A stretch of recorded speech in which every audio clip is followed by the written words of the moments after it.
What is up, my bodyweight warriors? Welcome back to another video, episode 14 of Bodyweight Basics. I thought I would start today as I'm just breaking my fast now at like 3:30.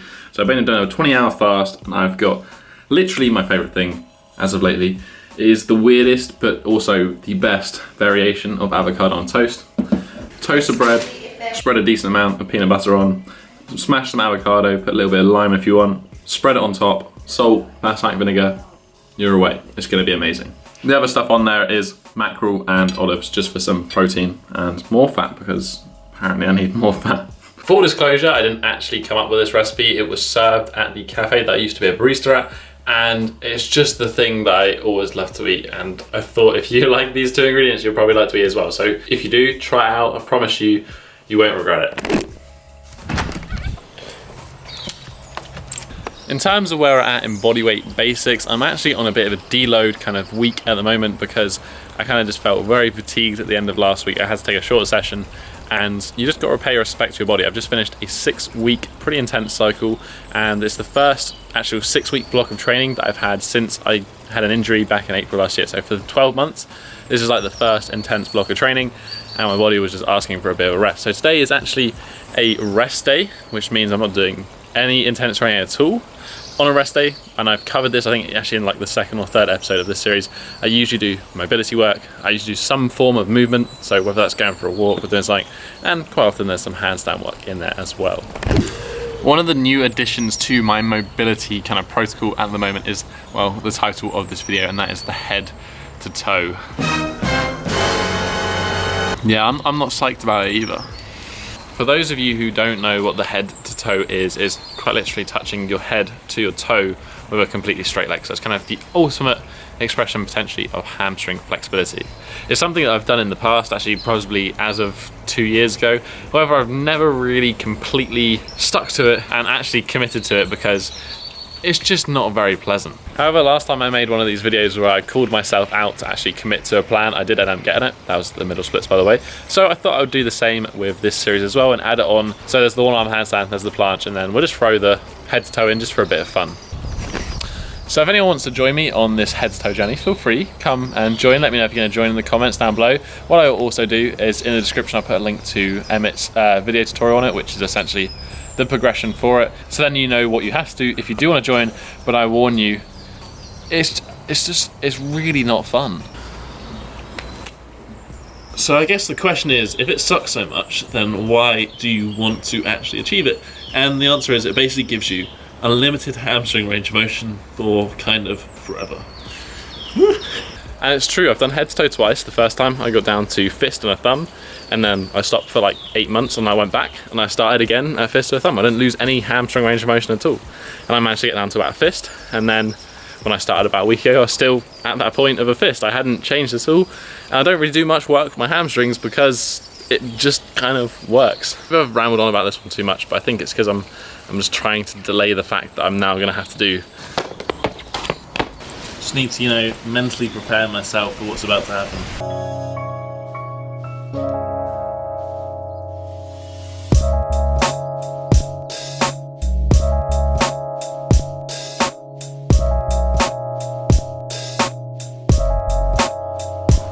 Four fingers, that's literally my best yet. Don't take that one the wrong way.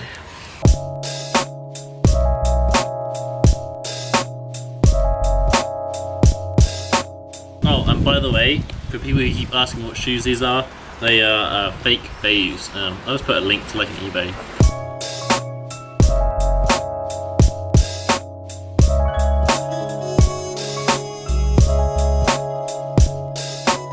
A mistake that I made last time that I'm not making this time is balancing out all of that aggressive hamstring work with some hip flexor to help with that balance in the pelvis. And because I'm a little bit pulsing mad at the moment, I'm just kind of doing hip flexor pulses as well.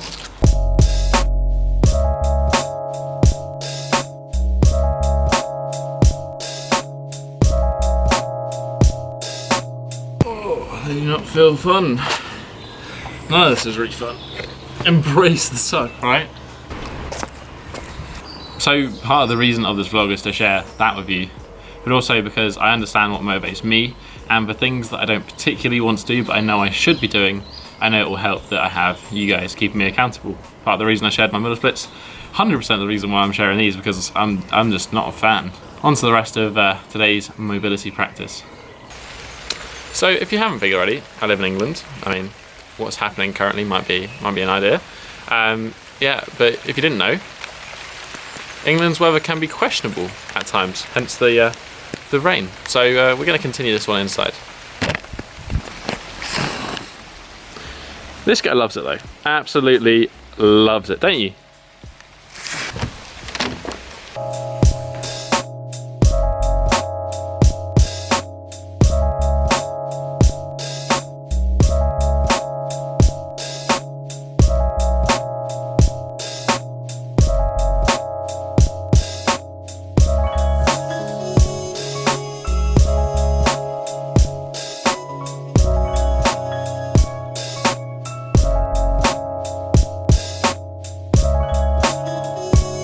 And yeah, that's kind of my stretching routine. I found that over time, I just don't need that much flexibility work.